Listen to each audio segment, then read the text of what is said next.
All right, great. Hi, everyone. Welcome to the second session. Today, we're going to be talking about argumentation.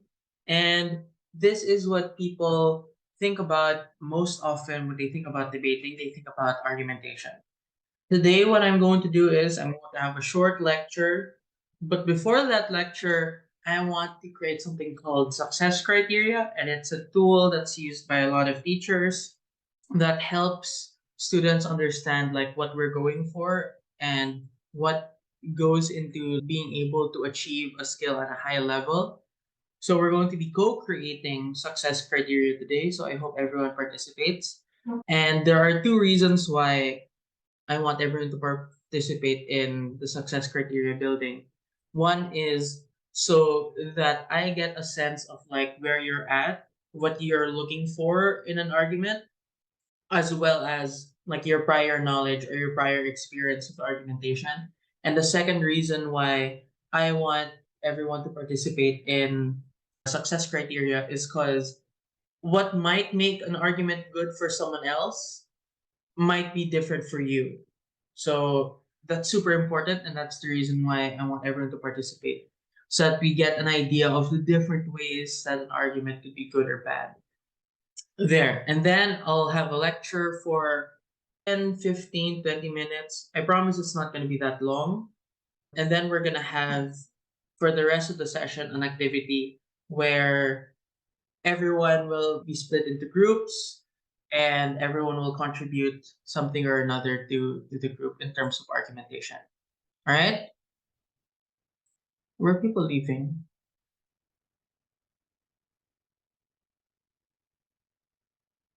Okay, great.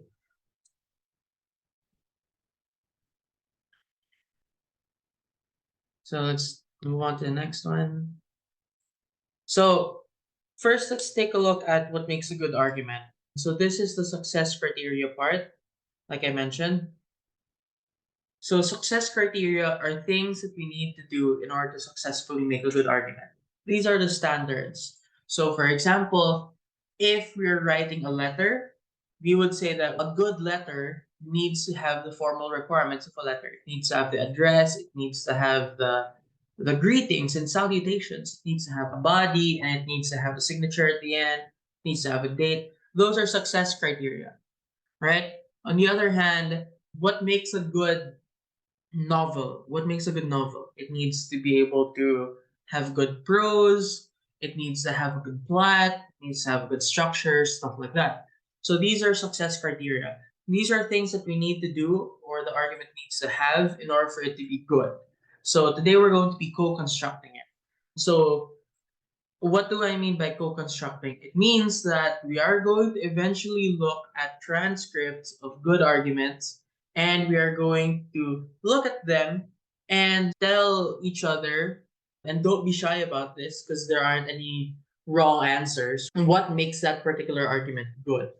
So I have two examples for you today, but we'll cover that later. So success criteria can be closed or open. So closed success criteria are about formal rules. Like you need to have an address in the letter you're writing. You need to say that this is an argument. So these success criteria are mandatory, right? They're just formal. Like you don't really need to think about it. You just need to do it. You just need to write down.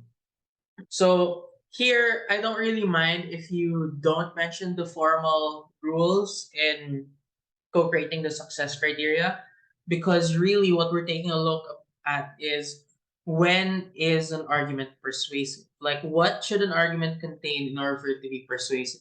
And there are many different things that an argument could have in order for it to be persuasive. So this is more like an open success criteria. Like many things can contribute to a good argument. So success criteria for an open success criteria is more like a menu than a checklist. So I really encourage everyone to just tell us the things that stand out to you so we can have as many ideas, as many options in the menu as possible. I hope that's clear.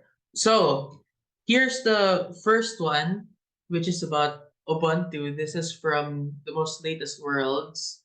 This is an argument of leader of opposition. So for those who are not familiar, In the most recent World's Universities Debating Championship, where the Philippines was the champion, the world champion, they were talking about how should we prefer a world where everyone believes that their identities are shaped by their community and their obligations are owed to their community. So, leader of opposition's first argument was to say that in a world where individuals do not believe in Ubuntu, people live better, happier, and more fulfilled lives. We believe that over time, these communities become less and less good for you, less and less fulfilling, and make you less and less happy.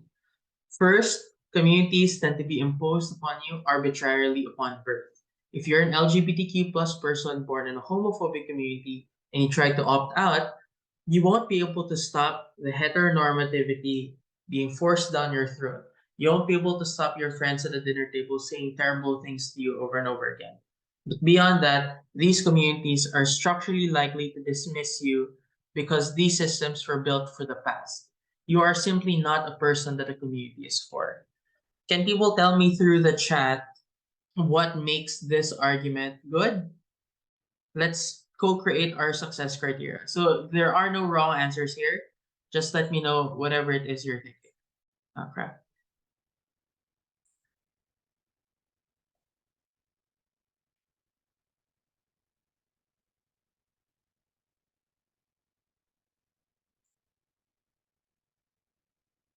Okay. Someone says states real life examples that relates to the audience. That's a good one. I'm writing that down.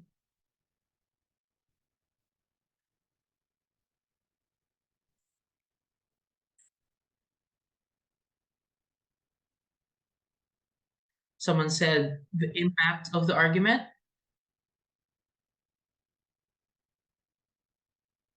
Impacts of the argument on different stakeholders. What else? These are good answers, and there aren't any wrong answers here, okay? If you feel compelled by it, that's what you need to talk about, right? Proving the likelihood,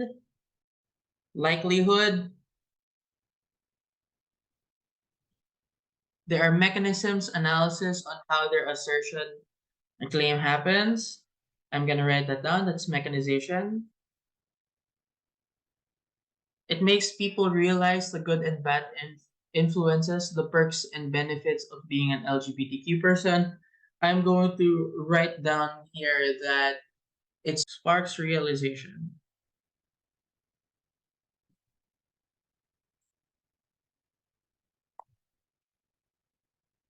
Okay, do you have any more? Let's wait for another minute in case there are others. So far, we have five. So, one, real life examples that are relatable. Number two, impact of argument on different stakeholders. Number three, proving likelihood. Number four, mechanization. Number five, sparse realization. Someone said it empathizes with people who are different.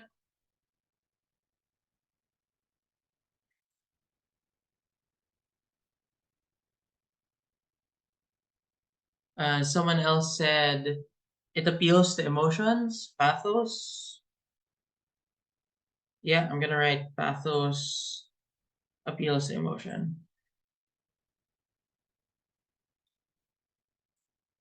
Okay, these are all great answers. Our menu for what a good argument might look like now has 7 items in it. Real life examples that are relatable, impacts of the argument on different stakeholders, likelihood, mechanization, sparks realizations, empathizes with different people, pathos and appeal to emotion. This shows the concept being in a collective where tradition seems to be sacred to the people because of unbreakable stigma that you have to be like them. So here, I think this is part of the impacts of the argument on different stakeholders. So we still have 7 items in our menu. Okay, let's move on to the next one. This is a more famous example. This is from the 2016 grand final. Okay, this is their first argument on. Okay, the motion was this House believes that the global poor would be justified in pursuing a Marxist revolution.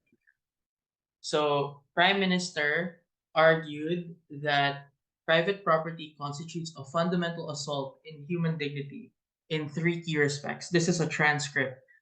First, it is found and has been acquired unjustly.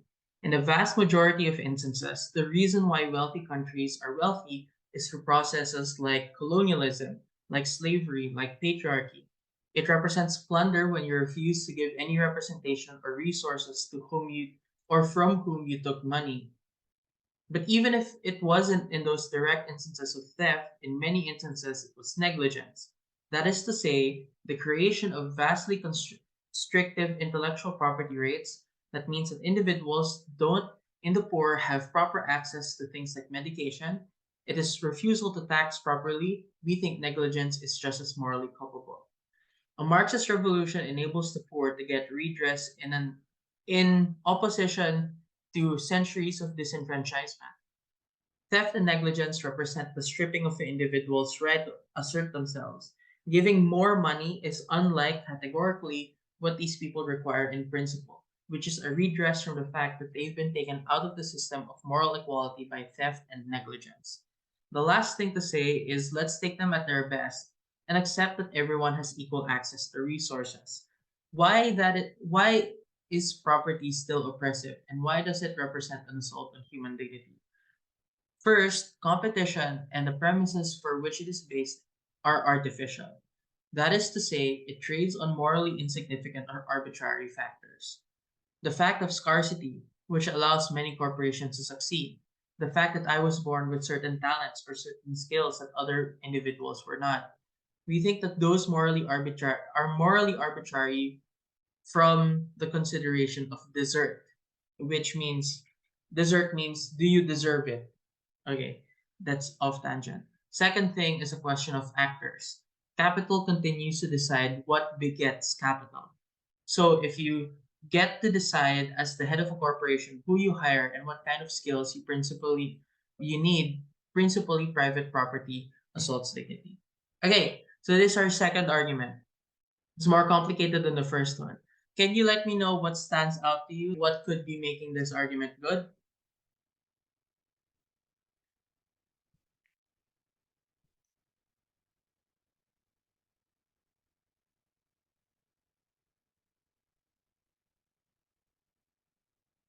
Okay, someone said preemptive. That's very good. Someone said layers. That's also really good. All engages all possible scenarios. Also good. Even if, it's also good.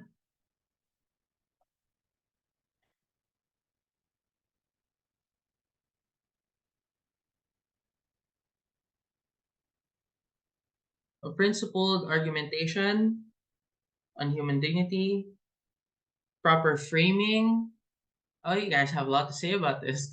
Proper framing. It painted the whole idea and the scenarios properly. I'll say that's completeness. Completeness. Defends their arguments while rebutting the opposing side. That's called preemption. When before they even say their argument, you're already rebutting it. That's preemption. The argument is give the argument gives analysis and comprehension about dignity in connection to human rights. So because it's about dignity, I'm saying that it's like a matter of principle. Okay, so right now our menu has 14 items. So here are your choices when you're thinking about what makes a good argument. You can say, let's have number one, you can say, let's have real life examples that are relatable. Number two, you can say, let's have impacts on different stakeholders. Number three, you can say, what are the likelihoods that this is true? Number four, you can say mechanization. Let's have good mechanization. Number five, you can say, let's try to make it spark realization about reality. Number six, let's try to be empathetic towards different people. Number seven, you can say, let's try to appeal to emotion. Number eight, you can say, let's preempt whatever it is the opposing side will say. Number nine, let's have some layers. Number 10, let's analyze all possible scenarios. Number 11, let's talk about even ifs. So, even if they were correct, what would we say to that? Number 12, let's talk a lot about principle. Number 13, let's talk a lot about framing. Number 14, let's try to be as complete as possible in terms of like analysis and scenario building. All right, so we'll come back to that later. So just for everyone's peace of mind, I wrote it down, and later when we do the exercise, I'm gonna throw it up just to remind everyone about what we're trying to go for, right? And what you agreed would be good for for an argument. Okay, so now let's move on to the lecture part. So in this lecture, we're going to be talking about structure of arguments. This is basically, so if earlier we were talking about the open success criteria, the menu, here this is closer or more akin to a closed success criteria. So there are many different like acronyms, mnemonics, I don't know which one it is, but there are many different ways that we can remember the different parts of an argument. When I was growing up, it was LAST, which stands for Label, Analysis, Substantiation, and Tieback. Across from me, Zobel, they were coached by someone else that I know. Their structure was HEAL, which stands for Handle, Explanation, Example, and Link. Right now, with one of our clients, their preferred structure is CRAY, which stands for Claim, Reasoning, Evidence, and Impacts. So I'll talk about each one of these parts of an argument on their own, but I will tell you the truth about how I see them. Because there are lots of things that were true when I was debating 10 years ago that are not true now. So, what I'm going to do is I'm going to talk about the old advice and the new advice that works based on what I've seen from high level debates recently. And second, I will also point out when something works in debate, but not necessarily in real life. So I understand that a lot of you are taking this class because they want to do better in competitive debate. On the other hand, I also know that a lot of you are taking this class because they want to be better advocates. So my solution is to just talk about what works for both, what works for one, but not the other. So I can respect everyone's goals when they entered this. Okay. And sometimes, by the way, the truth is really inconvenient. Like I was running this through my partner, who was also a debate coach from somewhere else, and they were saying, this is you're no one has ever told the truth like that in this form. I'm going to be saying some inconvenient truths about debating in general. So be prepared for that. Okay, so first, okay, label. So under the last acronym, it's the label first. Under heal, it's handle. Under cray, it's claim. So basically, this is the thing that you want to prove, right? This is the title of the argument. And that's a good label if it answers the motion should pass or fail because.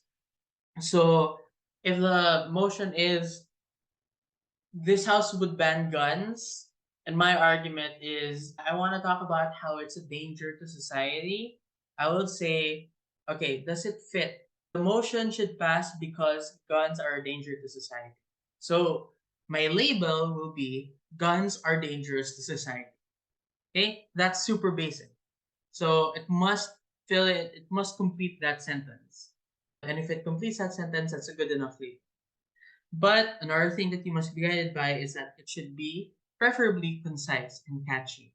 There used to be some debaters who are like, my first argument is, and then they go on for an entire paragraph, and that's their label. So first of all, not only is it difficult to catch, another important thing is it's difficult to write down. So a lot of judges, when they're listening to an argument, they listen to the label, and if they understand it, they're going to write it down. So the longer the label is, the longer the handle is, the longer the claim is, the more time goes by that the judge is not writing it and is just instead trying to absorb it. So the longer it is, the more difficult it is to remember, the more difficult it is to write as the judge. So, as much as possible, try to make it concise, try to make it catchy. And for the same reason, in real life, if you're going to make an argument trying to convince another person, generally speaking, like shorter is better. More direct to the point stuff, especially when you're introducing an argument, that works better. So, this is a piece of advice that works in debate and also works in real life. Next, it should answer the core controversy of the debate. What is the core controversy of the debate? You think about what will we say and what will they say? What are we both trying to do? So if it's this house would ban guns, on one hand, side government would be saying we need to protect people. On the other hand, side opposition is saying we need to make sure that rights are protected. We need to have and protect the right to bear arms. So it's really protection versus freedoms. So the core controversy of the debate is really, does one outweigh the other? So a good argument answers that core controversy. And lastly, this is not a joke. Make it sound profound and philosophically deep sounding, preferably with sweeping claims about the nature of life or society. It doesn't work in real life, but it works in debate. So it's not enough for you to say that, oh, property was taken by theft. Okay? It's not enough for you to do that. You need to, in order to make it sound more profound, more philosophically deep sounding, try to pepper in some like adjectives or like more complicated words and make it about the nature of society in general. So it's not just that property was acquired through theft or negligence, it is that it is a fundamental assault on human dignity. So in real life, people will say, oh, okay, that's a bit too much. In the same way that, remember the thing about emails on Twitter? So lately there's been an issue on Twitter where Gen Z people apparently do not put like subject headings and bodies to their email and they just send out an attachment.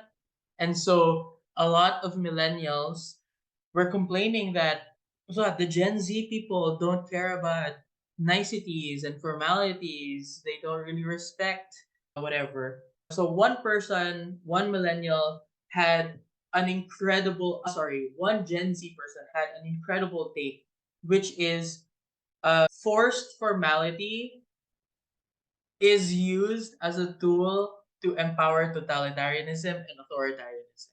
So in real life, that kind of label, that kind of argument leads a lot of people to go, what are you talking about?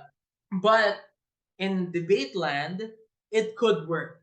So if maybe you can say that forced formality is a symptom of a greater cultural issue, you can say that forced formality is a symptom of a culture that promotes and endorses totalitarianism and authoritarianism. If you say that in debate land, people are more likely to buy it because you can always give what they would call structural reasons why that is the truth. Okay? So just because you have 7 minutes, it's more likely that people will buy sweeping claims about the nature of life or society as compared to a tweet where you only have 280 characters to do that. So make the label or the handle as impactful as possible. Make it profound, make it philosophically deep sounding. If you're not morally opposed to using ChatGPT, you can say, "Oh, I have an idea of an argument, but ChatGPT, I want you to be intellectual and I want you to rephrase the label of my argument to something that will be very impressive to philosophy undergraduate students. The more pretentious, the better. And then when it gives you the label, you'd be surprised. It's actually close to what many debaters are using at high levels. So I'm just like exposing the joke here because ChatGPT, I tried this out. ChatGPT really got the assignment. They're like, yeah, this sounds like a debater wrote this argument. Anyway, next, let's talk about analysis. When in my acronym last, it's analysis. In heal, it's explanation. In cray, it's reasoning. Basically, what we're doing here is we're trying to show that the label or the claim that we have is true. That's what we mean by analysis. The most basic piece of advice that I can give you is always ask how, why, and so what.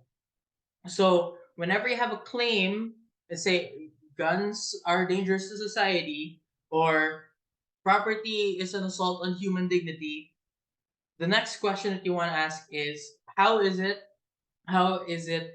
an assault on human dignity? Why is it an assault on dignity? And just keep asking yourself the same questions.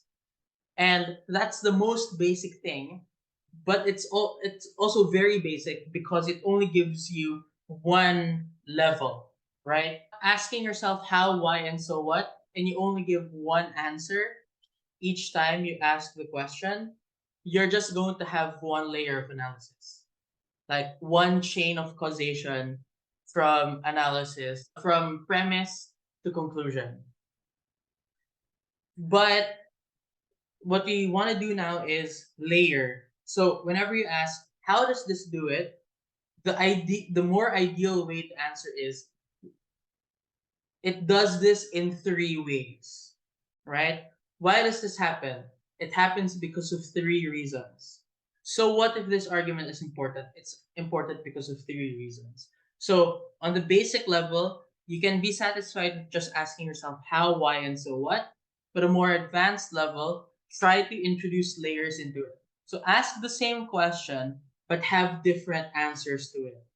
So you can structure it as first reason, second reason, third reason. Okay, another thing that I want to mention is start from a premise. The old advice, and this is the advice that I was given not even 10 years ago.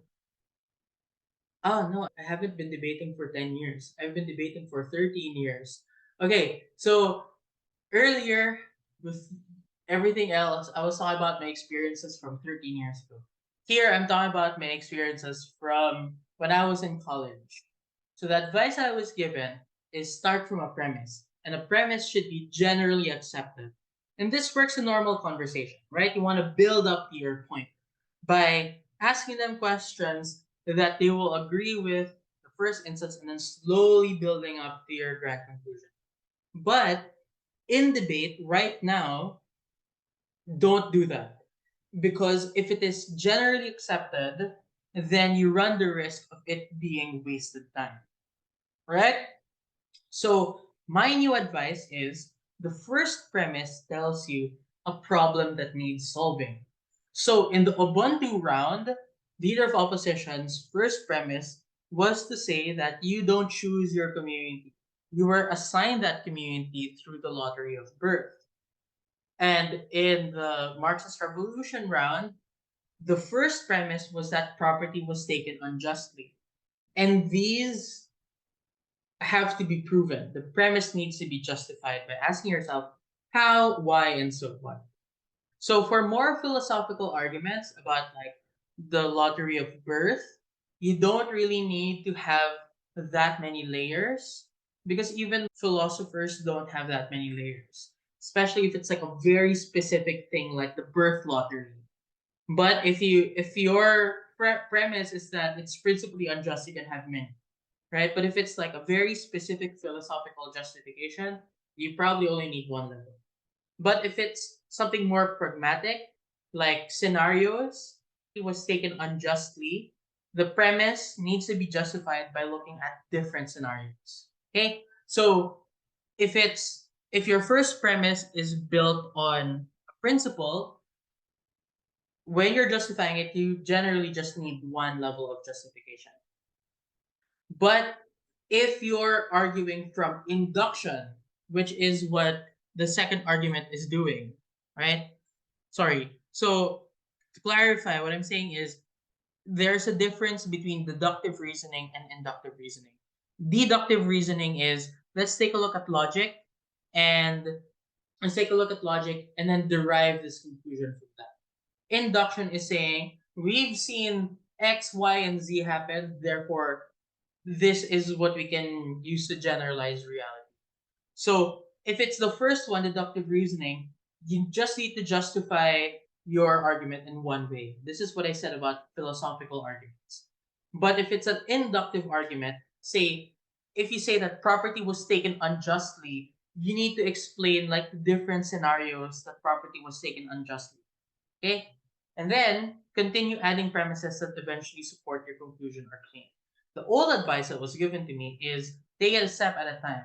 So step A to B, then B to C, therefore A, then C. And then the old advice also says explain each step. But the new advice is you can assert some of it as a matter of fact if you say that there are structural or systematic reasons and have it be accepted. So there was a comment earlier that said, oh, there's good mechanization. That's what this is, right? I want to talk about mechanization for a bit because before there was a very high burden on mechanizing an argument, on saying this is how it works in real life. Now, you don't really need to do that. You can just say that this happens and something else will happen because of systematic reasons, and then just make the systematic or structural reasons sound intuitive and they will generally be accepted.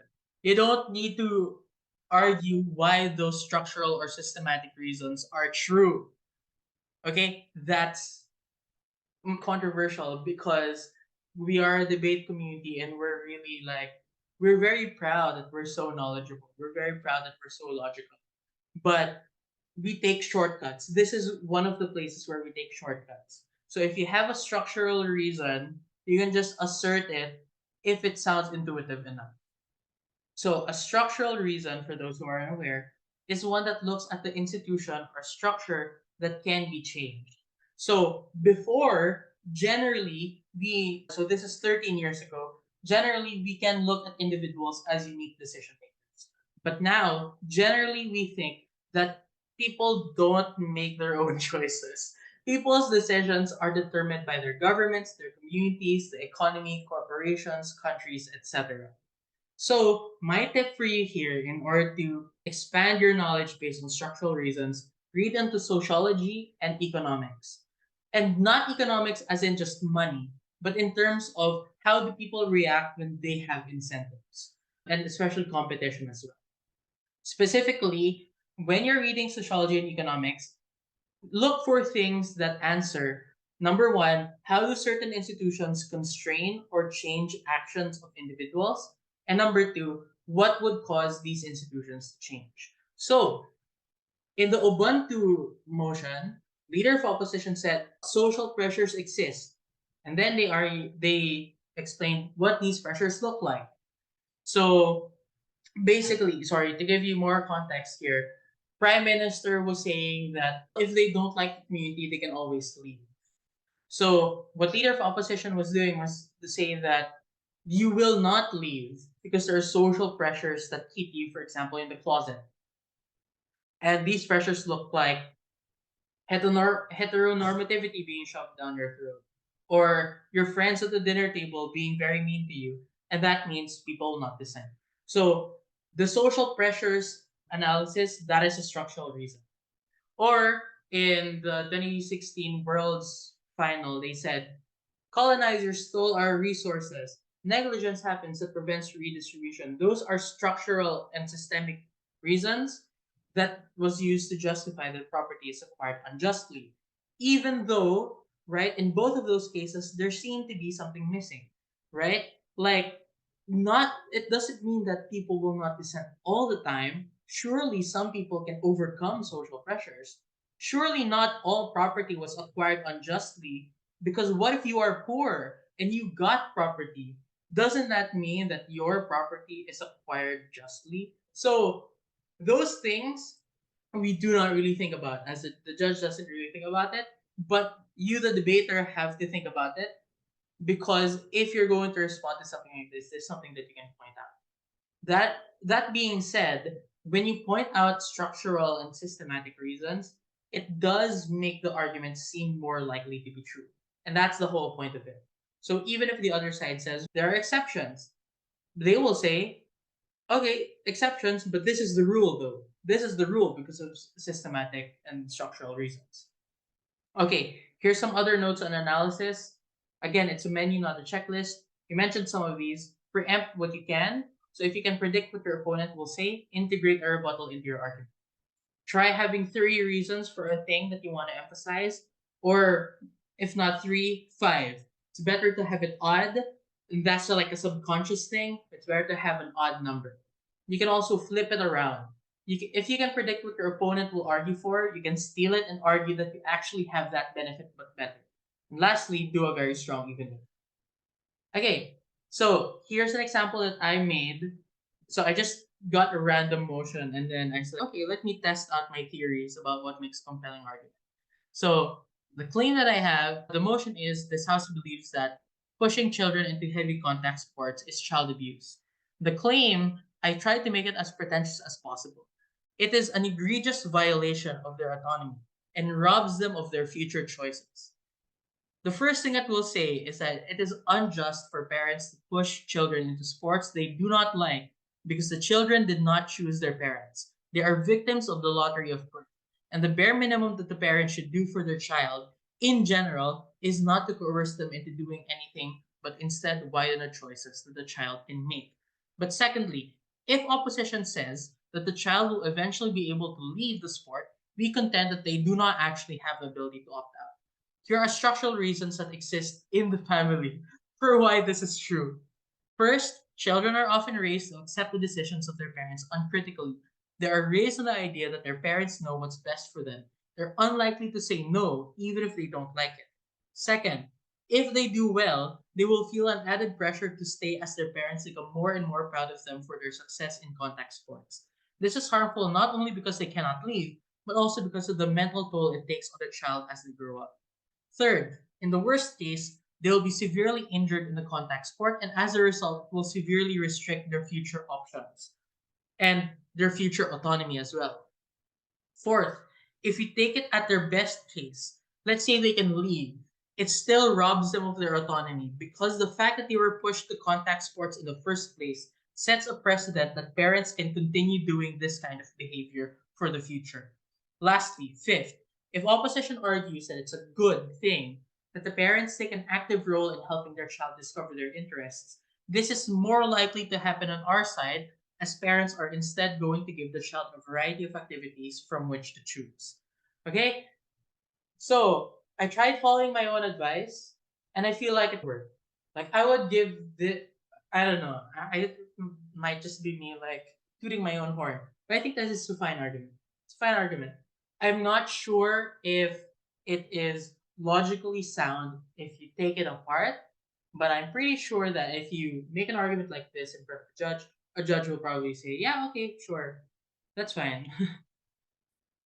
Okay, next, we're done with analysis. The next part is substantiation or examples or evidence. So the old advice is you need examples to demonstrate your arguments or the premises. So it's not enough for you to say, this is logically what will happen. You also have to say, here is a case study that demonstrates either a premise or the entire argument. But right now, as some of you have noted, in the world's winning speeches, They didn't do this. They didn't go, here is a case study that proves that my argument is true. It is either the example is the argument. For example, when Boso was talking about colonialism and patriarchy and slavery, in order to say that this is theft, right? They didn't really talk about this is how theft happens. Here are three examples.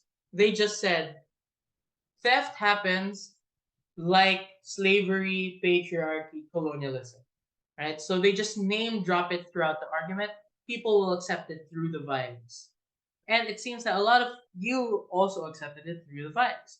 So we no longer look at it as like this demonstrates the argument, but it is like just something that we throw out there to make it more credible because it's something that happens.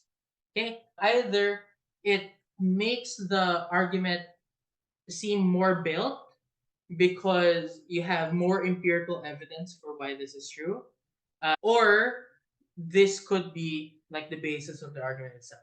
So the exception is if your argument is based on the case study, you still need to demonstrate your arguments or the premises using the examples. I hope that's clear. Okay, next is impacts. In my acronym last, we didn't have impacts. In heal, we also didn't have impacts. But cray, which is something that's being used today, has impacts. So basically, impact is like, how does this affect the different stakeholders? Why is this harmful or beneficial? And there are many different like things that you can choose from. You can talk about the short term, you can talk about the long term, you can talk about spillover effects or negative or positive externalities. You can talk about outcome independent stuff.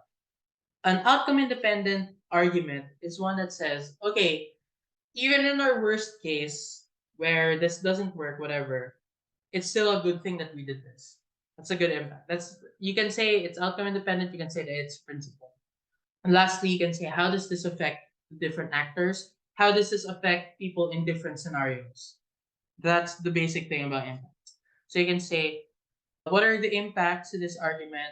First, short term, second, long term, third, spillover effects, fourth. You can probably have different ways to introduce the impacts. You can say, why is this argument important?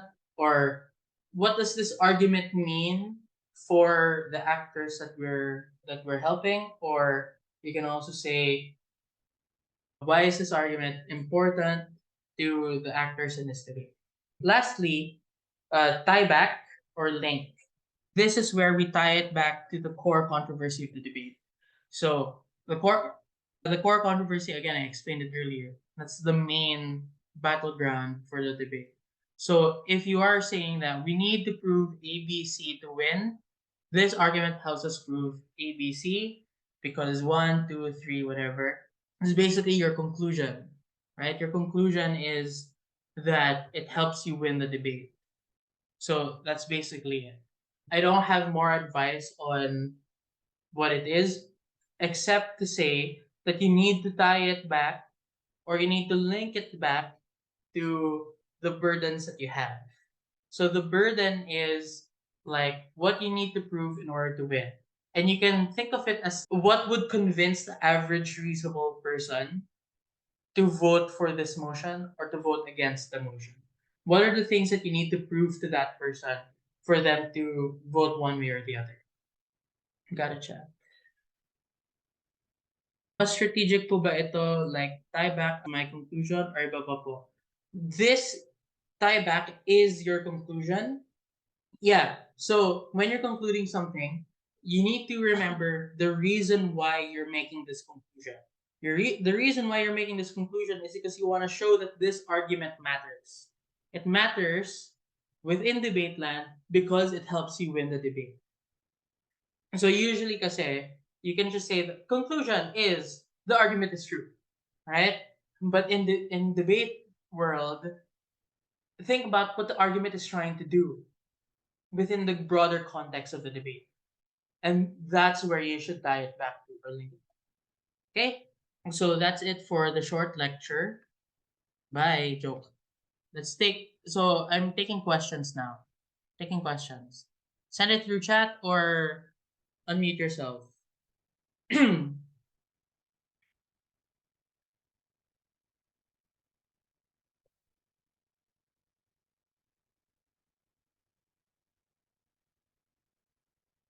Okay, kung wala, we can take a break. Let's say 5 minutes. Oh, will the old advice still work for debate? Yeah, yeah, I think so. The old advice can still work for debates. But when I said new advice, what I meant is this is what I've noticed in more recent debates that is a trend. So if you want to play by the trends, you can follow the new advice. But if you want to be more structured and more, for example, if you really want to do in making academic writing and academic papers, they really like doing the step by step thing. They really like justifying each and every premise, each and every mechanization. Right? They really like you to prove everything. So in that case, follow the old advice. Actually, what I would say is if you want to game the system, if you want to follow the method, follow the new advice, it might make you more likely to win, especially if you can pull it off. But if you're doubting whether you can pull it off at this point, or if you want a more general like skill, if you want to be able to apply your debate skill more generally, follow the old advice. So there are two reasons why you should follow the old advice. One is you lack experience. So in that case, if you lack experience, follow the old advice. Second is if you want to be able to use it in many different situations and not just debating, follow the old advice. But if you really want to do super well in high levels, use the new advice or try to use the new advice. Is it fun that I document this advice for my own personal notes? 100,000%. Do that. Yeah, please do that. I really appreciate it. How do you do a premise? Or how do you think of a premise? So, when you're thinking of a premise, for example, if you have an argument, you can think, okay, why is this true? Or in what way is this true? Or who is this true for? So, when you're asking yourself that question, the answer is the premise. For example, I know that my argument is that private property is an assault on human dignity. I think about why would it be an assault on human dignity? Well, and when I answer, oh, because it was unjustly acquired, when I think about how everything is arbitrary, everything that led to getting it, quote unquote, fairly is arbitrary, I think it is an assault on human dignity. Yeah. So when you're making a premise, you do it like structurally. You can do it using a structure where you go, okay, here is the motion. What do I need to prove in order to win this motion? And then ask yourself, okay, considering that these are the things that I need to prove, what should my arguments be? And this is where you make your labels, your claims, or your handles. And then, why is this claim true? This is where you get the premises, right? So, when you're thinking about the premise, don't you don't have like when you think of it during prep, you don't automatically need it to be true. You okay? This is a bad influence. Debate's a bad influence. But what you can do is, okay, you already know what your argument is. You already know what you want to say, what you want to prove. So don't think about the reasons that you already know and that you can already access that make this argument true. What you can do is think about what are the things that I need to prove or would be nice to prove in order to make sure that this argument is true. So, if you cannot access the information that answers the question of why is the claim true right now, the closest thing that you can do is think of the guide questions. What are the guide questions that you need to answer in order to prove this? So, it can help you guide your brain into retrieving information about how to answer or how to build premises. So I hope did I answer that well? Did I answer that properly? Okay, great. Any more questions? Can you recommend any readings, books related to sociology and economics. Okay, what I'll do is after this, I will compile a reading list and I'll send it to everyone. All right. But what you can do is do a simple Google search. What are good readings about sociology? What are good readings about economics? Usually I'd recommend Usually I recommend textbooks, but for economics that might not be a good idea. Right? It might not be a good idea. So if you're just walking through like fully booked or something or a bookstore and you find an economics book, browse through it a little bit, see if there are a lot of equations, and if there aren't a lot of them, go get it. When I One of my hesitations when making recommendations is maybe they'll think that this is the only way for them to get this knowledge, when it's not. There are so many different ways of getting knowledge. In fact, what I would say is, I want you to have the freedom to decide like what interests you, but always take note of these things, right? But here's some more actionable advice. If you're in college, if you're in college, ask someone from the sociology department for their syllabus. Can you please give me a copy of the syllabus? If you are in UP, for example, if you're in UP, in Palma Hall, which is where they have the College of Social Sciences and Philosophy, one of my hobbies, I was an econ major.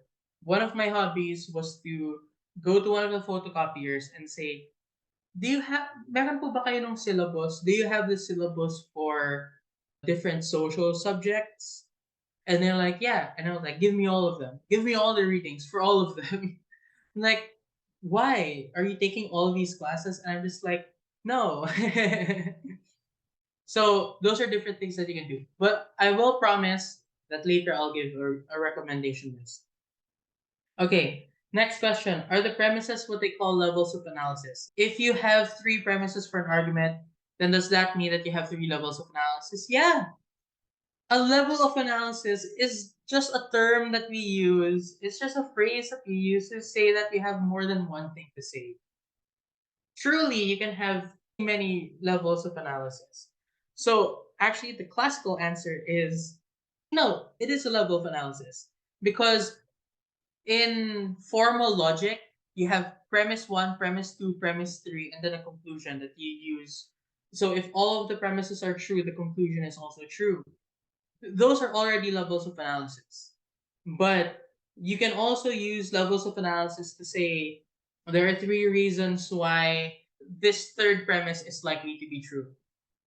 So you can have one premise and then have three levels of analysis for why that premise is true. And if you do that three times, you have a total of nine levels of analysis, right? So really, this is a phrase that could mean anything you want. The the best thing that it could mean is the thing that is most strategic for it to mean for you. But yun, generally levels of analysis, whatever. Okay. Any more questions? If there are none, let's take a break. Let's take a short break. Let's say 10 minutes. Because I need to prepare for the next part. Hello. Okay. So don't join the breakout rooms yet. Let me share my screen again. Okay. So here's what we're going to do for the next hour or so. I will divide you into groups of three or four. And each member of the group is assigned one argument on a motion that I will give. And each member will prep that argument with their group in the assigned breakout room for 15 minutes. So you don't really need to talk to other people yet. Focus on your own argument. 15 minutes. Then all of the students assigned to each argument will meet and discuss their insights for around 15 minutes as well. So, for example, the first case, myself, Coach Bolo, Coach Clarice, Coach Verse, we're in the same group. I am assigned to argument one, Bolo is assigned to argument two, Clarice is assigned to argument three, Verse is assigned to argument four. We're each going to prep on our own for 15 minutes on our argument. And then, after that 15 minutes, All of the students assigned to each argument will meet and discuss their insights for around 15 minutes as well. So everyone assigned to argument 1 will meet. Everyone assigned to argument 2 will meet. Everyone assigned to argument 3 will meet. Everyone assigned to argument 4 will meet. And then, while they're discussing their insights, everyone should be taking notes, like a lot of notes on the various perspectives that people have on that argument. So when they return to their original groups, they discuss the argument now on their own. Now, I don't just have my own perspective on argument 1. I have everyone else's perspective on argument 1 as well. So each member has the ability to really contribute to the discussion about the debate. All right? And then after that, we're gonna meet back and let's have a class discussion. Let's talk about what are the things you learned, what worked for this method for you, what didn't. Is that clear? Okay, no questions. All right, let's move on. So here are the groupings. Let me know if there are some people who are here but they are not in the call, or let me know if there are some people who are in the call but they're not here. Okay, so what will happen is I created 5 breakout rooms. Group A goes into breakout room 1. Group B goes into breakout room 2. Group C goes into breakout room 3. Group D goes into breakout room 4. Group E goes into breakout room 5. All right? And then after the 15 minutes are up, everyone who is assigned argument 1 will go to breakout room 1. Everyone assigned to argument 2 will go to breakout room 2. Everyone assigned to argument 3 goes to breakout room 3, and so on. All right? Is that clear?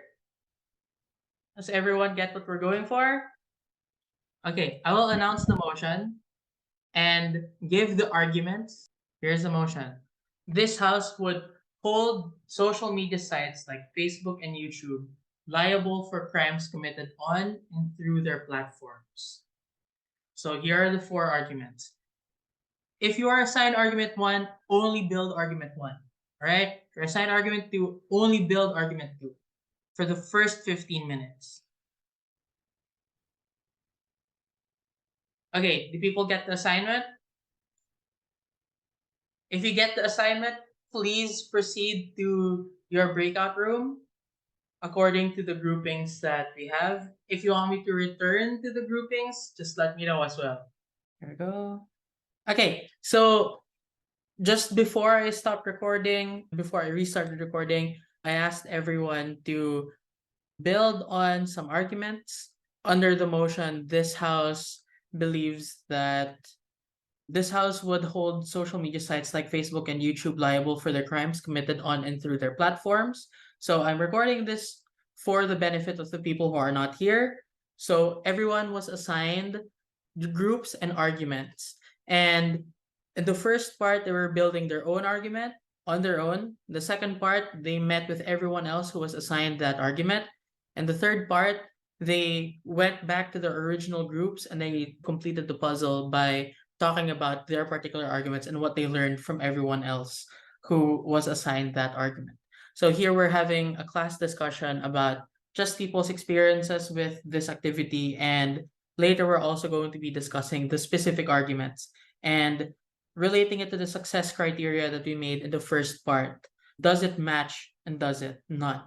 So we've just heard from someone who was talking about everything that they've learned from the activity. I now invite more people to volunteer to share their experiences with this activity as well. There are some people who raised their hands earlier, so don't raise your hand again, just unmute. Can I go next? Yeah, 100%. So good morning, everyone. I think aside from like the obvious about opening our eyes to different perspectives, I think one of the most important takeaways I had with this activity was that it taught me how to think outside of the box. Because oftentimes when we debate or when we think about our arguments, we are too caught up in our own space. So I think this really opened up my eyes to knowing the things that I don't know, and also unlearning the things that I've learned that is not it's not helpful anymore. So I think what really matters most that I learned in this session was that it really made me realize about different things that I could have added or could have not added. And also from my earlier in our deliberation, I think I was assigned with topic number 4, which there were only two of us in the room, so we were deliberating as a pair lang, as opposed to others who were in like group 4 something. There were more of them. So even though we were only two in the room, I think it was really an insightful exchange of ideas. I think, and we also had like very similar ideas. So it really talks a lot about how like we debaters have similar systems when we think. So I think it's really insightful session that really led me to really learn about unlearning and to also know about the things that I don't know. So that would be all on my part. Thank you. Great. Let's have one more volunteer and then let's talk about each specific argument. Go ahead.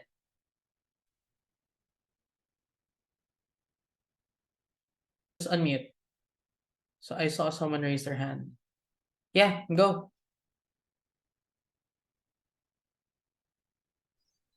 Good noon, by the way. I have experienced this kind of engaging discussion, and during our deliberation, we shared a lot of ideas on how to construct the proper argument and to specify who are the invulnerable sector and to know why this motion is important for the livelihood of everyone. So these individuals I have participated with, they're really amazing, and then they have their ideas that are dexterous enough to find out the argument precisely.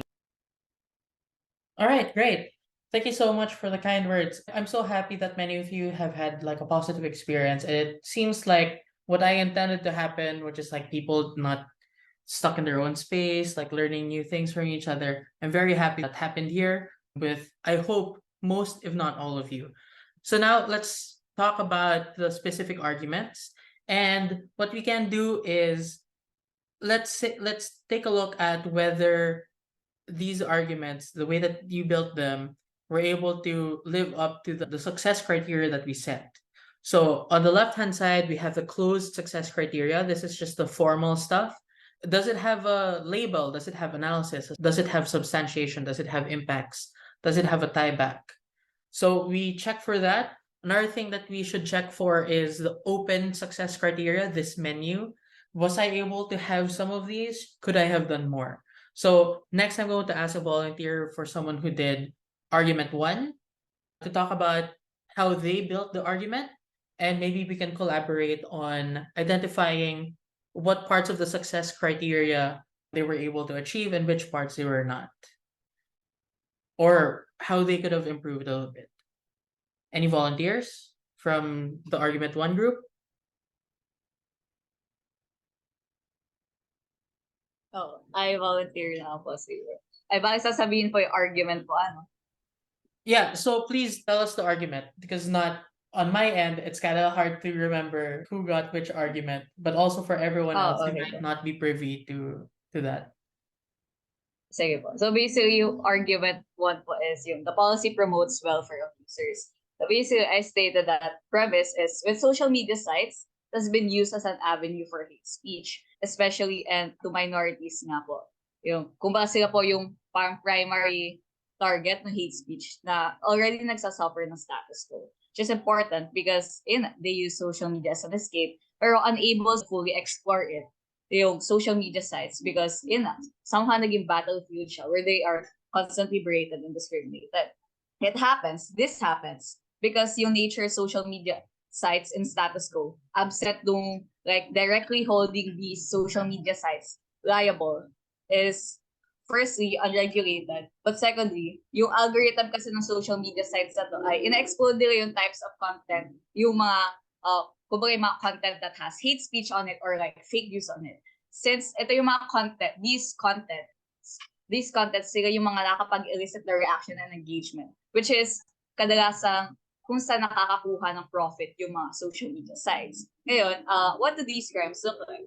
These crimes look like hate speech, libel, fake news, which is, as I've stated, dun nga sila mostly nakakuha ng engagement from the status quo. Ngayon, even if they may have regulations on these already, at best, hindi pa rin siya effectively na mitigate because yung kumbaga parang hindi gaano effectively nag-accrue yung regulations na yun. Kasi somehow nagbe-benefit pa rin yung social media sites from these types of content since yun yung kung saan sila nakakakuha na pera. And hindi sila directly naka-harm dun sa content na yun. And by making social media platforms directly liable to these crimes, it disincentivizes them from enabling these types of crimes from happening in social media in the first place.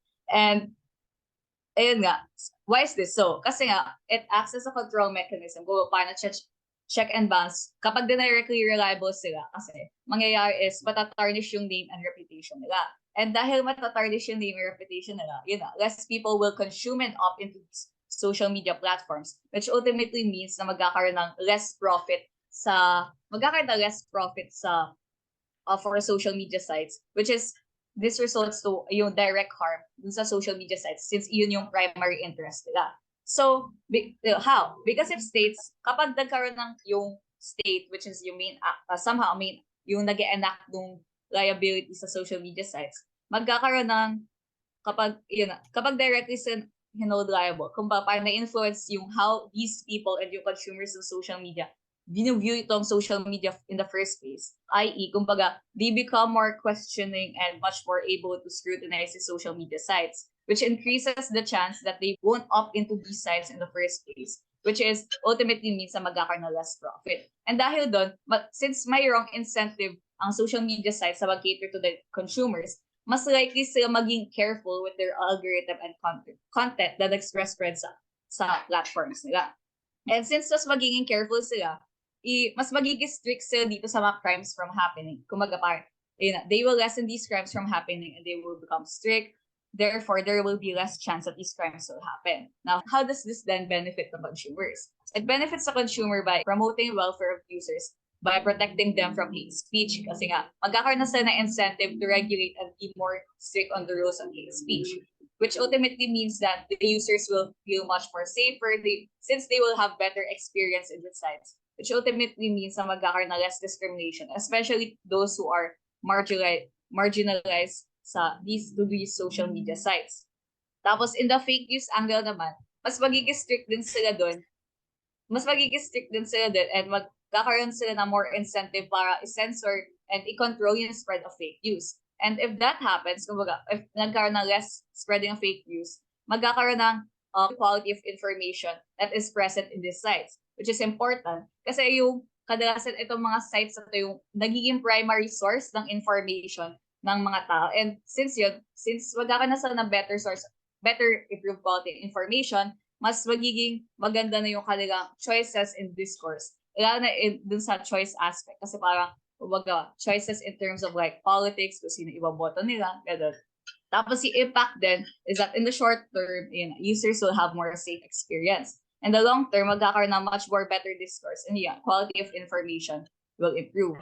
Some spillover effects, magkakaroon ng somehow ma-reform yung norms that is present within these sites, which is somehow, since na-influencehan din yung, kumbaga kung ano yung nangyayari sa social media, somehow, nagta-translate din kasi siya sa real life. So, if you're able to reform yung norms with the regulation, somehow ma-reform din yung norms that exist outside, which is yung hate speech towards minorities, which ultimately leads to less discrimination and less hate speech. So, therefore, better, safer experience sa users. Ayun. So basically, yun po yung aking naging argument. Okay, I thought that was really well done. First thing I want to say is I beg everyone's forgiveness and also understanding if we have to extend. I hope that's okay with all of you because this part is really important because what we're trying to do is this is the same thing that I recommend that you do moving forward when you're assessing, was I able to argue something? Like comparing it to your success criteria for what makes a good argument. So here are some things that I noticed. I think that you are able to fulfill all of the closed success criteria. But as for what I will say though is you could have stated more clearly or signposted, okay, that's my label, here's my analysis. I have X number of levels of analysis, stuff like that. But I understand that this is medyo an informal setting. So It's fine. It's just something to remember for the next time. But what I will say is I think that you were able to give a lot of analysis as to likelihood, as to mechanization. You empathized with a lot of with different people. I thought that there were some layers. I thought that you did a lot of work in talking about different possibilities and scenarios, framing as well. There we go. So good job. Now what I want you to do is think about, could I have done something more? Could I have preempted something? Could I have done more even ifs? Could I have introduced a principle here? Stuff like that. But all in all, that was a very great job. Can I have a volunteer for argument 2?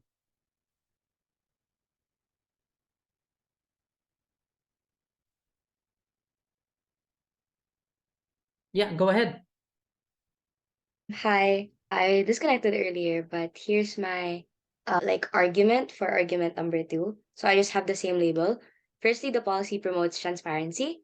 So we think that under government side, the premise on how the function of these social media sites are used in the first place are like for example FB and YouTube existed because they're a tool, but there are a lot of instances that these are weaponized and also exploited for bad things such as cyberbullying, harassment online, or etc. But there are three things to note here. Firstly, how will this create transparency? Why is this likely to happen? And thirdly, why is this important? That we think that this but firstly, we think that this will create transparency to the extent that the companies are owning these sites that are going to take into account the possible crimes and harms under their social media platform. For instance, the Facebook management team handling these types of things and to be able to ban or blacklist these accounts and using their platform and also taking account the victim of the said crime online. But secondly, why is this likely to happen? This is extremely likely to happen because this policy gives an incentive for these types of social media sites to handle and take the job against these crimes seriously. Because not only it affects the user as a whole, it also affects the perception of people in the perspective of the certain social media platform, i.e., how they handle the community guidelines seriously, on how they regulate the community guidelines. With this, we are able to forward more transparency to these companies to do well in their job and giving the attribute that social media is a tool and it should be a tool. But on the third note, then, why is this important? It is important to note that transparency, because a lot of the time, the that handles Facebook or YouTube capitalizes on the fact that they have a lot of users that they can profit to whether the use is for the good or for the bad. So meaning here we're able to make this policy work under government side because it's under government side because it's better because we're able to forward better transparency and we lessen the fact that they can capitalize and weaponize this against themselves and actually protect its users for better community atmosphere and also regulation. But we think that the comparative under government side is better because we're able to mitigate and form better accountability for social media sites to get these crimes avoided the mass or to the vast. Unlike in opposition, you do not get that because the only protection that people can get are once they are reported into justice systems or judicial systems or into higher ups or etc. like that. But in their side, it's one-sided to an extent that these things aren't going to be suppressed or you cannot call out the companies who have the social media sites or who have the power to control it to have better protection or to have better guidelines towards your community. So the impact here is simple. That is to say that people in the long term are likely going to be secure while browsing in Facebook or YouTube because we are making them liable for these types of crimes. We're making them have the control or have the power to be able to punish these types of people who commit those crimes online. Therefore, the premise that social media is a tool is more true under government because we are able to give them these platforms and incentives to be transparent and clear under government's policy. I guess that's all for me. Okay. I also thought that was wonderful. What I will say is you were able to do some tie back by talking about like how you were able to prove the argument, but you could have done a little bit more by saying that this is what we need to prove in order to win the debate, or like why does this argument win us the debate? Why does transparency? So like you mentioned that transparency is good for people in the impacts, but why is that kind of good that big to merit like you winning the debate? But I thought it was generally good. Another thing that I want to note is you were able to give something that was really well done and really good thing to do in general, but we weren't able to cover it in the making of success criteria, which is introduce a comparative. So I put it here because the thing about open success criteria is the menu and you can add things to the menu. I like the framing of how the corporations, the social media sites actually operate and think. I like that you talked about different scenarios. You were able to to clearly lay out like here are three things I'm doing. So that was layering, which is pretty well done.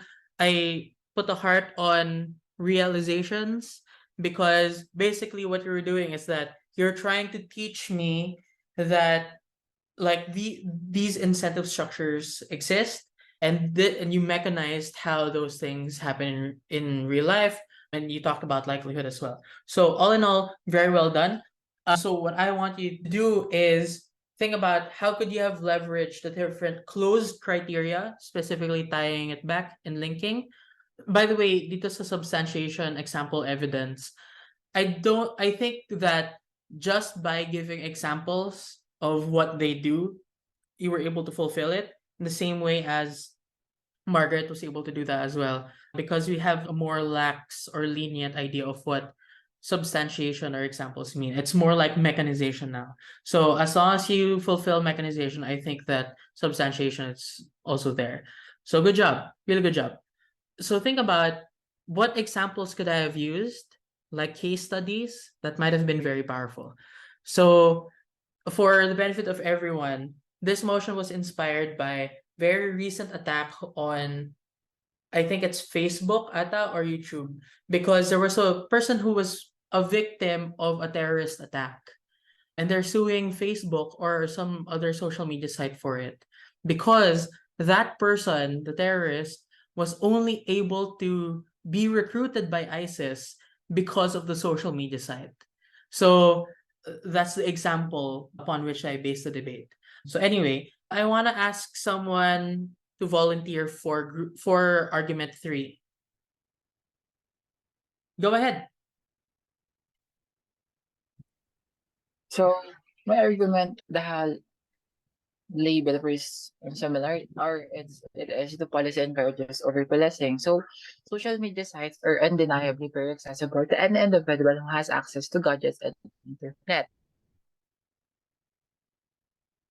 There are individuals who are there are terms and agreements and policies that these media sites as their users agree upon entering or using their platform. So to hold social media sites liable for the crimes committed through them, i.e. cyberbullying, scams, etc., actually encourages overpolicing.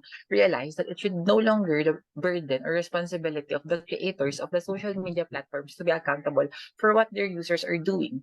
They cannot always choose what the individual will post or do because it is out of their bounds. These social media platforms work in society by how? By having standards, i.e. TikTok, they have a mechanism of reporting videos or accounts posting contents that have age inappropriateness, sexual harassment, terrorism, racism, bullying, etc. And this actually works when their content get taken down or accounts get taken down by these platforms. The platforms do their very effort to remove them, but sure, let's say the damage has been done, i.e. a scandal was posted on TikTok and spread all over the platform. It should not be the platform to be held liable, but the user of the account. Why? Because actually removes the sense of accountability to the individual who actually perpetuated the crime. What social media should do is to create a true identity verification in making their platforms accounts, as well as enforce more stricter standards when it comes to posting contents that are on their platforms. To tie it back to the spirit of the motion, a THW motion, by holding social media platforms liable only for the actions of their users is overpolicing. It should be the individual be held accountable for his actions. Social media platforms are just tools, and the burden of the social media platform should be more on stricting standards and verifying the user's identity so that when criminal offenses are done, we have the perpetrator liable and not the social media in general. Will holding social media platforms liable actually create the platforms a more safe space or just lead them to function to the benefit of the government who is implementing this policy, i.e. being a pacifist to what they don't want to be shared on the social media. Okay, I thought that was well done. What I will say is there seems to be a lack of impacting. So that is to say, I think you were able to prove that there was or there will be over policing. And what I appreciate is you gave a principle that says they should not be liable, the user should be liable, and you made like a preemptive and you made an even if that said, even if the harms happen, the person who should be liable is not the site, but the actual perpetrator of the crime. And you said that you can't always choose what they will do. You gave a preemptive in the sense that you minimize the harm by saying that we already have systems in place that sort of prevent the worst of the worst thing from happening. And by explaining that system, you were able to mechanize a lot of the argument. The alternative, let me just put a check mark on comparative as well. I think that you could have done more in talking about how does this affect people? Like, if there is over policing, how does that affect the individual user? Will they be scared to post what they think? For example, defamation is a crime here in the Philippines. So if you criticize another person publicly, and that person is not like a public figure, for example, it's a classmate, and you say this person is has done really bad things. This person is a harasser. Under our law, that can be a crime, right? That could be a crime given the proper circumstances. So, does that mean that people will be less likely to talk about it? Does that mean that if you speak about something that might be a crime here in the Philippines, but not a crime wherever you are? So, let's say you live in a place where defamation is not a criminal offense. In that case, you posted something defamatory. Will Facebook see it and say, oh, that's illegal in the Philippines, I will take it down, right? So, how does this affect the individual user? I think that you could have explained a little bit like that so that you could have done some more open success criteria stuff about all possibilities, all scenarios. What I will say is it was still a pretty good argument. I'm excited to see like you can message me later on how you think you could have done better. But the assignment for you right now is think about what could I have done given the success criteria to make the argument better. Okay, lastly, can I have a volunteer for argument 4? And I know there's only two, dalawa lang yung groups na merong argument 4 eh. So either someone from group 1 or group 2.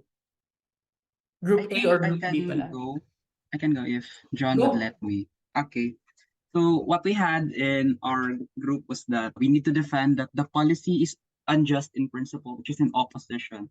So we had our first claim. The claim is simple. The users or uploaders are responsible for every action that they make. Three layers of analysis on this. Firstly, what happens during these crimes? We think then that these crimes looks like, for example, like gore content or slander or cyberbullying or theft that comes in the forms of videos, photos, and text. We need also to characterize that in social media sites, that there are like millions of users of each platform that uploads to almost every minute or maybe even every second. Therefore, then, social media handlers have a hard time checking and verifying their moral and legal standards that is videos, photos, or text have in the first place. What happens then is that the streaming of content rushes every minute which then that the social media have little to no control to this content like rushing all over their feeds, right? Therefore, we think that in opposition, it's unjust for them to be held accountable. And we present a counter policy or a counter model that it's the users that we must put the blame on because it's unjust in principle to place it upon the social media entities. It's about in the individual users. But secondly, I think in our analysis, which is a preemption, even if government might say that there are moderators who moderate the content, or number two, that there's technology that filters and schemes this content like these crimes or whatnot, we think we can preempt this by saying number one, the moderators that filters are not large entity of the social media. We think that number one, these are outsourced people who work day-night shift to scheme content in social media. And number two, it's overworked and unmerited people who moderates the contents. This looks like an example like the Deleter movie where Nadine Lustre works like 8 to 5 or like even the night shift just to moderate content. And we think if there's a mishap in moderation, they'll be the one to be put into blame because they are the one who actually trickles back if ever the social media sites would be like, what do you call this, policed in the first place, right? Yeah. And therefore, them, it's unjust to blame them because this is just the insult to their unmerited job when it must be the uploader who must be the one to take the blame. But secondly, second preemption, even if government tells us that, but there's AI moderators who skim content, there's technology that does this, we tell you it is not social media entities' full blame if ever there's a mishap on that certain technology. We think that number one, this AI are sold to social media by tech producers, and we think they are more likely to be held accountable as opposed to these social medias in the first place. But secondly, laws and bills regarding AI must be mechanized in opposition for it to work, like how it works, given it's the robot who malfunctioned, not a person or not an entity. Therefore, it's so hard on how do you actually put the blame in the first place. But third analysis, how do we actually get a more just principle on our side? We think then it's really simple in opposition. We can strengthen and empower existing laws. For example, the cyberbullying or intellectual property or the Safe Space Act in our current status quo in the Philippines, right? We think then this is more important and more intuitive and more impactful because it trickles back to the main actor who must be responsible, which is the one who does the crime, the users themselves, and not the social media platforms. Let's jump onto impacts, right? Why are the analysis like more likely to be good? Because number one, this is beneficial to the society in macro scale. Two layers of analysis on this. One, we put accountability to individual users. This makes them to be more wary and discerning of what they click. On the long term, we get like a healthier online space where accountability to what you post is in the individual jurisdiction. But secondly, even if government might tell us that, but it's actually the social media entities that must be like punished in the first place. Two layers of response and the impact on this. Number one, if you ramify it actually, it's unjust for them to be accused of what they did. Let's give an analogy or like a parallelism, right? Like for example, if there's a murder inside a mall or an establishment, you don't blame the owner of that certain mall or establishment. You put the blame on the individual people. And I think this is the best impact coming on opposition. But secondly, we have characterized there are outsourced, overworked moderators that will take the hit, and there are the most vulnerable actors. And I think the impact back to them is very important in this debate. But thirdly, then, we think that putting social media to be accountable is actually just being shy to the real perpetrators of the crime, which is the individual persons at best. Tie back, Ren, it's really simple. I think it's just unjust in government to characterize or put into motion like this, the motion, right? Because of three layers. Number one, we characterize already how these crimes happen, and it's actually back to the users. The social media company have little to no power over this content. But secondly, also, we preempted the case of government in terms of accountability and how it actually happens, how it trickles back to the moderators themselves. But thirdly, we have given like an impacts. It is just an accountable safe space online that you get it in opposition, where every users know the impacts of what they're clicking or what they're posting. And I think that's what we got on opposition. Okay, I really like that. Thank you so much. What I will say is, I think that you were able to layer stuff a lot and really well. So I noticed like every part of your argument, I have three layers for this, and I think that's really good. You're able to touch a little bit on likelihood. You're able to mechanize fairly decently. I appreciate that you had so much to say that you couldn't really mechanize each and every one of those things, but each part of that was intuitive enough that I can buy the mechanization. And that's really the meta right now, where if you watch the WUDC speeches, they don't really mechanize every single part of the argument. They don't mechanize super fully every single layer, but each layer is intuitive enough for the judge to buy. So that's something I really appreciated. What I will say is that you talked about a lot of scenarios. You were able to give a principle and a comparative. Another thing I super duper appreciate was the use of an analogy. And another thing that we weren't able to put in our success criteria earlier, analogies and intuition pumps. So what you were doing, you're saying, here's a complicated idea. Let me make it more palatable to you by comparing it to something that already happens, is already super intuitive. That's a very useful skill, especially when it comes to principles, because it's very hard to sell a principle on its own. But if you compare it to something that people know is something that we do already and something that's justified, it bridges the gap. If you watched the asynchronous lecture that I posted about one of the ways that we learn, is if you have prior knowledge, it makes the new lesson easier to grasp. And this is basically what an analogy or an intuition pump does. It's saying that, okay, I know you might not have prior knowledge on this particular principle. Here is an analogy that can bridge that gap.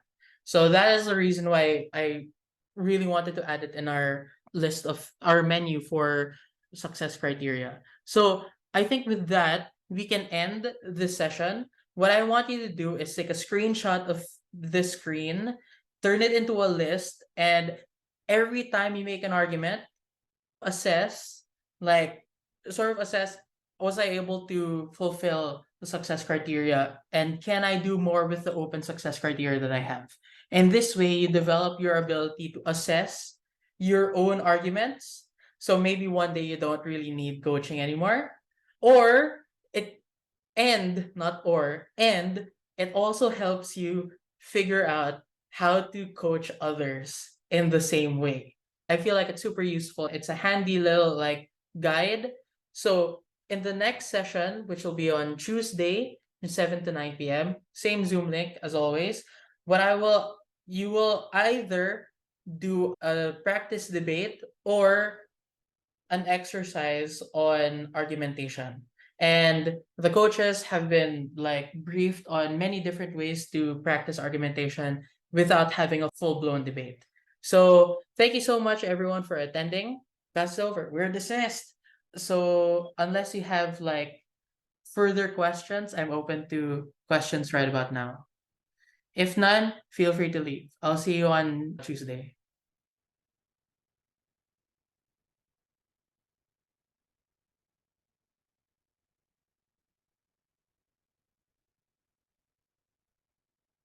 Bye, Chair. Bye. Ingat, ingat. Thank you, everyone. Thank Thank you so you. much.